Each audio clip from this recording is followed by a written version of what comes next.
কল্পনাও করিনি এইভাবে আমাদেরকে রাস্তায় নামতে হবে প্রিয় আজহার ভাইয়ের মুক্তির দাবিতে। আমরা বাধ্য হয়েছি।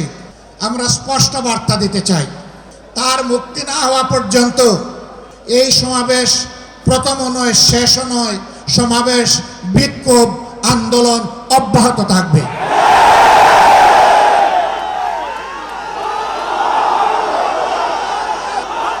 আমরা আশা করব সরকার শুভবুদ্ধির পরিচয় দেবেন।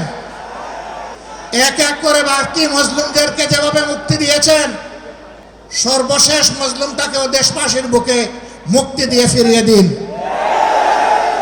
তার জীবনের যে 13টি বছর হারিয়ে গেল, এগুলা কেউ ফিরিয়ে দিতে পারবেন না। আর 13টি মিনিট তিনি জেলের ভিতরে থাকুন, আমরা তা চাই না। আমরা ভদ্র, কিন্তু আমরা বোকা নই। আমাদের ভদ্রতার এই উপহারকে কেউ যেন দুর্বলতা মনে না করেন। ভদ্ররা যখন শক্ত হয়, তখন কি পরিমাণ শক্ত হতে পারে 15.5 বছর তা বাংলাদেশ দেখেছে।